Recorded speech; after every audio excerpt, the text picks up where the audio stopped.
Morning बच्चों। Class 10th की maths की क्लास में आप सबका स्वागत है। और हम पढ़ रहे थे चैप्टर नंबर 3 दो चर वाले रैखिक समीकरण युग्म। प्रश्नावली 3.4 जो है हम लोगों ने स्टार्ट कर दी थी और 3.4 प्रश्नावली में हम लोगों ने समीकरण के युग्मों को हल करने की विलोपन विधि भी सीख ली थी। और हमने इस 3.4 प्रश्नावली के पहले क्वेश्चन में विलोपन विधि और प्रतिस्थापन विधि दोनों विधियों से सवालों को हल किया था। आइए बढ़ते हैं अब हम क्वेश्चन नंबर 2 की ओर। दूसरे प्रश्न में निम्न समस्याओं में रैखिक समीकरणों के युग्म बनाइए और उनके हल यदि उनका अस्तित्व हो तो विलोपन विधि से ज्ञात कीजिए। तो हमें समीकरण के युग्म बनाने हैं, ठीक है, और उसके बाद उनको विलोपन विधि के द्वारा हल करना है। तो इसमें भी कई पार्ट दिए हुए हैं बच्चों। तो पहला पार्ट है हमारा, यदि हम अंश में 1 जोड़ दें तथा हर में 1 घटा दें तो भिन्न 1 में बदल जाती है। यानी भिन्न से तात्पर्य क्या है, अंश बटे हर, इसको क्या बोलते हैं, भिन्न बोलते हैं। तो अगर अंश में 1 जोड़ दें हर में 1 घटा दें तो भिन्न 1 में बदल जाती है। और यदि हर में 1 जोड़ दें तो यह 1/2 यानी आधी हो जाती है। वह भिन्न क्या है, तो देखते कैसे हल करेंगे बच्चों। सबसे पहले हम मानेंगे बच्चों कि भिन्न का अंश जो है वो x और हर क्या है, y है। तो माना भिन्न का अंश x व हर y है, ठीक है। अब भिन्न हमारी क्या हो गई, तो भिन्न हमारी हो गई x/y, ठीक। अब प्रश्नानुसार हमारा प्रश्न क्या कह रहा है कि यदि अंश में और हर में 1 जोड़ दिया जाता है, यानी अंश में हमने 1 जोड़ दिया और हर में हर y है, y में भी 1 जोड़ दिया तो हमारी भिन्न हो जाती है 1, ठीक। ये हमारा एक प्रश्न कह रहा है, ठीक है। अब इसी को हम आगे हल कर लेंगे तो x + 1 = हो जाएगा y + 1, यानी क्या हो जाएगा x - y ये 1 इधर आ जाएगा, यानी x माइनस यहाँ y को इस तरफ लेके गए हैं और यहाँ पे इस तरफ लेके गए हैं इसको। बच्चों यहाँ प्रश्न में दिया है कि हर में जो है 1 घटा दें। अंश में तो जोड़ने के लिए दिया है लेकिन हर में दिया है घटा दें, यानी माइनस में आएगा, यहाँ पर माइनस हो जाएगा, ठीक है। तो यहाँ पर जब हम इसको उस तरफ लेके जाएंगे तो यहाँ -1 है, -1 और ये भी -1 हो जाएगा, यानी x - y बराबर क्या हो जाएगा, -2। तो ये हो गया हमारा समीकरण नंबर 1। इसके बाद फिर क्या कह रहा है कि अगर हर में 1 जोड़ दें तो जो हमारी भिन्न है वो 1/2 हो जाती है। हर में 1 जोड़ दें, इसका मतलब हुआ फिर प्रश्नानुसार x/y + 1 = 1/2, ठीक है। तो क्या हो जाएगा, यहाँ से 2x हो जाएगा, 2x बराबर हो जाएगा y + 1, तो 2x - y = 1। तो ये हमारे पास हो गया समीकरण नंबर 2। अब एक समीकरण प्राप्त हो गया, 2 समीकरण प्राप्त हो गए, ये दोनों समीकरण युग हमारे पास में आ गए हैं। अब इन्हें हमें किस विधि से हल करना है, विलोपन विधि से हल करना है। तो इसमें किसी भी, या चाहे तो आप x के गुणांकों को एक जैसा करिए या y के गुणांकों को। तो y के गुणांक देखिए एक जैसे हैं, ऑलरेडी हैं, -y यहाँ पे भी है यहाँ पे भी है। तो हम क्या करेंगे, सीधे सीधे समीकरण 1 में समीकरण 2 को घटाएंगे। तो समीकरण 1 में समीकरण 2 को घटाने पर, अब घटाएंगे तो क्या प्राप्त हो जाएगा, x - y -2x - y = क्या हो जाएगा, -2, और यहाँ पे ये घटेगा तो -1, ठीक है। हमारे पास क्या प्राप्त होगा बच्चों, यहाँ पर हो जाएगा x - y -2x और +y = -3। y से y कैंसिल हो जाएगा और 2x में से x घटेगा तो -x आ जाएगा, क्योंकि माइनस चिन्ह लगा हुआ है, -3। तो x बराबर क्या मान आ गया हमारे पास में, 3। अब x का मान जो है हम किसी भी समीकरण में, तो मान लीजिए समीकरण 1 में रखा, तो x का मान समीकरण 1 में रखने पर, चलिए x का मान रखा तो 3 - y = -2, ठीक है। तो यहाँ y को इस तरफ ले जाएंगे, इसको इस तरफ ले जाएंगे, तो क्या हो जाएगा, y बराबर क्या आ जाएगा, या -y बराबर हो जाएगा -2 - 3 = -5। तो y = क्या आ जाएगा, 5, ठीक। यहाँ पर हमारे पास x की वैल्यू ज्ञात हो गई है और यहाँ पर हमारे पास में y का मान प्राप्त हो गया है। तो अतः अभीष्ट भिन्न हमारी क्या होगी, अतः अभीष्ट भिन्न यानी अंश बटे हर जो था, x को हमने अंश माना था ना, तो 3/5, y को हमने हर माना था, तो अतः अभीष्ट भिन्न 3/5 होगी। समझ में आया बच्चों? अब बच्चों दूसरे पार्ट में आते हैं।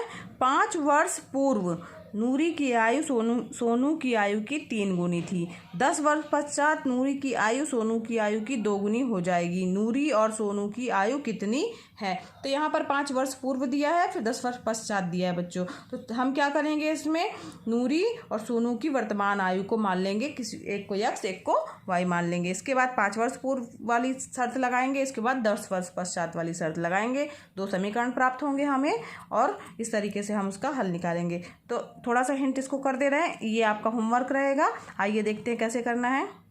सबसे पहले बच्चों मान लेंगे कि माना नूरी की वर्तमान आयु x व सोनू की वर्तमान आयु क्या है? y है। ठीक है, एक को x मान लिया हम लोगों ने और एक को y मान लिया। अब दिया है कि 5 वर्ष पूर्व, तो प्रश्नानुसार क्या लिखेंगे? 5 वर्ष पूर्व। अब 5 वर्ष पूर्व से तात्पर्य है, चूंकि वर्तमान x है तो 5 वर्ष पहले क्या रही होगी? x - 5 रही होगी। ठीक है, और सोनू की आयु क्या रही होगी? y - 5 रही होगी, क्योंकि 5 वर्ष पहले की बात हो रही है। अब दिया है कि प्रश्न में 5 वर्ष पूर्व नूरी की आयु जो है सोनू की आयु की 3 गुनी थी। तो जो ये सोनू की आयु है, इसमें अगर हम 3 का गुणा कर दें तो ये इसकी आयु के बराबर हो जाएगा। ठीक है, तो इस तरीके से हमारे पास एक प्रतिबंध ज्ञात हो जाएगा। x - 5 = 3y - 15, यानी x - 3y हो जाएगा -10। -15 इधर जाएगा प्लस हो जाएगा तो घटेगा माइनस। ये समीकरण 1 हो गया। फिर इसी तरीके से बच्चों प्रश्नानुसार और क्या एक शर्त दी हुई है?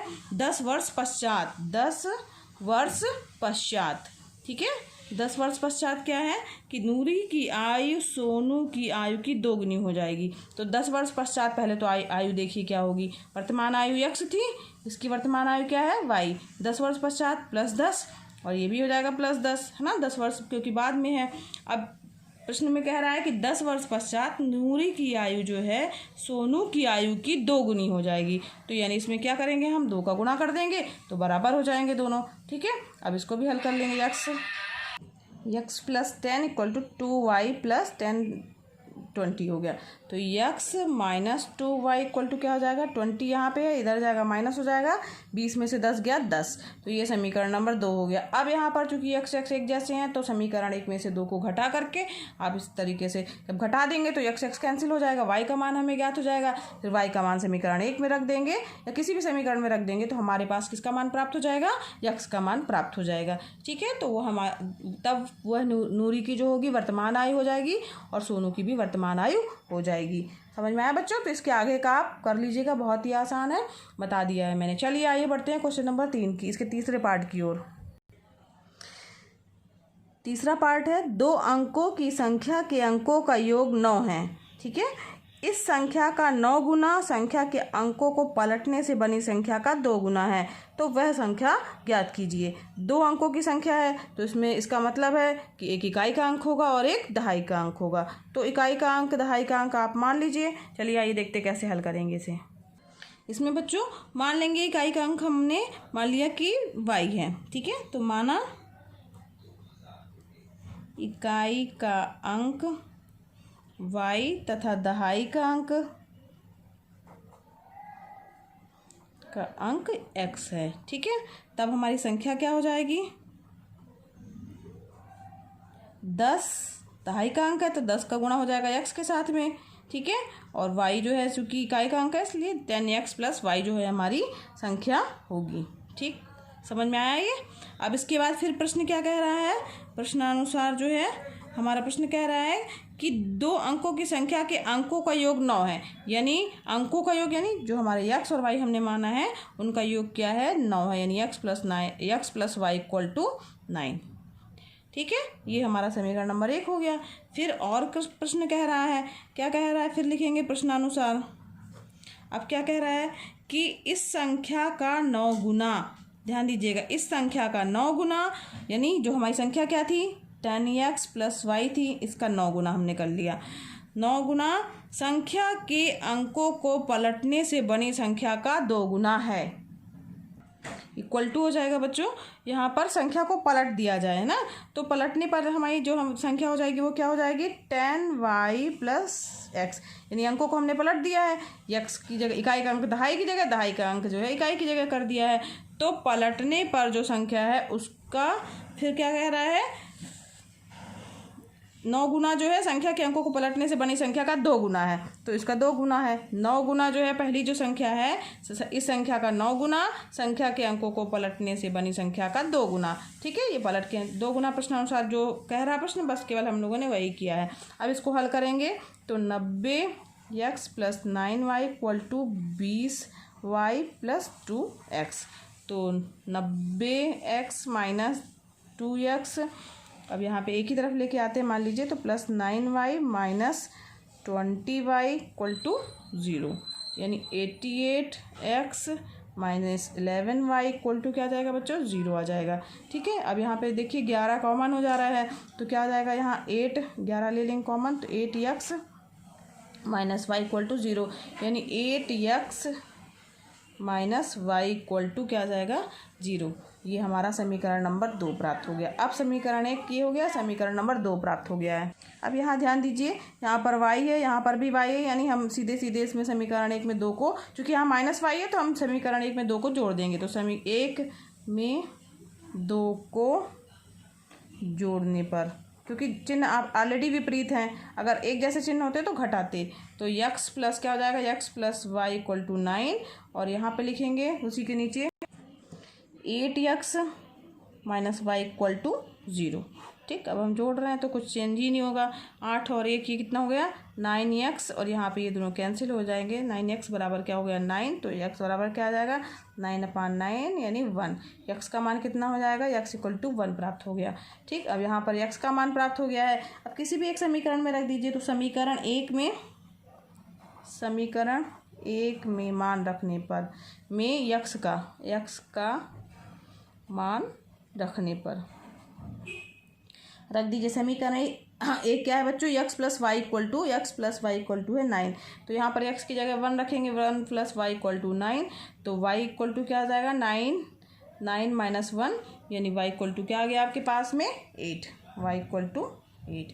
तो इस प्रकार से हमारे पास में x और y के मान प्राप्त हो गए।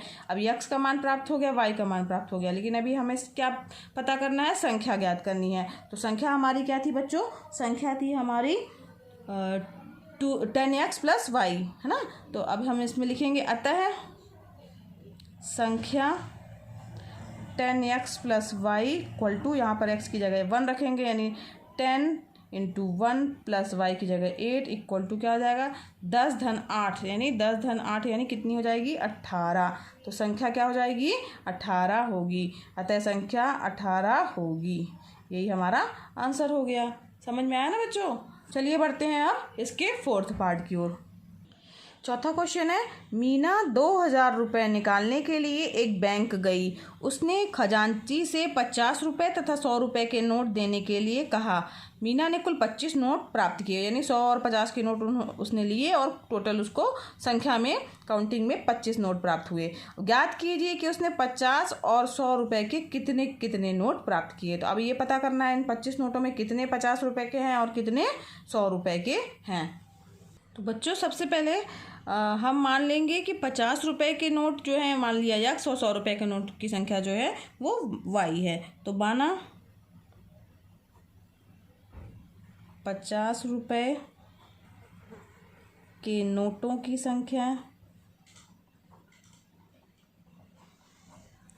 x तथा 100 रुपये के नोटों की संख्या y है। ठीक है, अब प्रश्न ये कह रहा है कि नोटों की कुल संख्या कितनी है 25 है ना, कुल 25 नोट उसने प्राप्त किए हैं। तो प्रश्नानुसार x plus y equal to 25, तो समीकरण 1 तो हमारा यही बन गया। ठीक है, इसके बाद फिर और क्या प्रश्न कह रहा है, फिर प्रश्नानुसार, अब क्या प्रश्नानुसार है कि खजांची से 50 तथा 100 रुपये के नोट देने के लिए कहा, ठीक है, और 2000 रुपये निकालने के लिए गई थी। तो चूंकि 2000, हाँ ये प्रश्न है।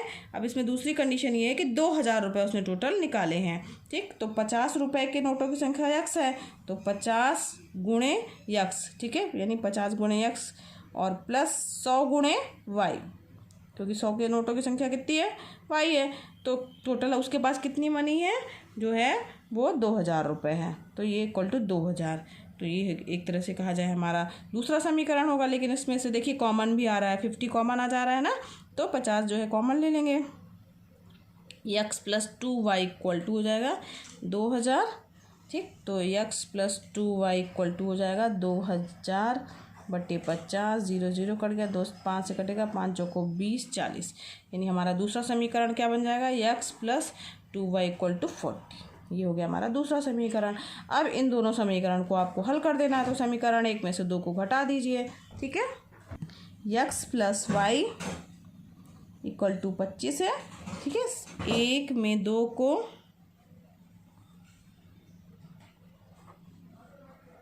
घटाने पर x plus y equal to 25 हो जाएगा और x plus 2y equal to 40 हो गया। माइनस का चिन्ह लग जाएगा, यहाँ माइनस, यहाँ माइनस, यहाँ माइनस, कैंसिल हो जाएगा। माइनस 2y है तो यहाँ पे माइनस वाई इक्वल टू क्या हो जाएगा, 25, 40 में से 25 गया, कितना बचेगा, 15।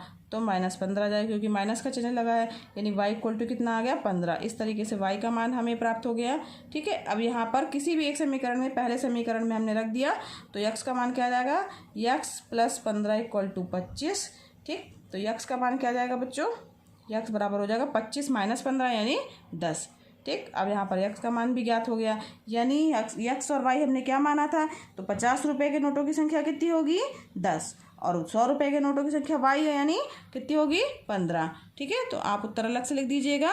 अतः 50 रुपये के नोटों की संख्या, क्योंकि हमने यक्स मानी थी,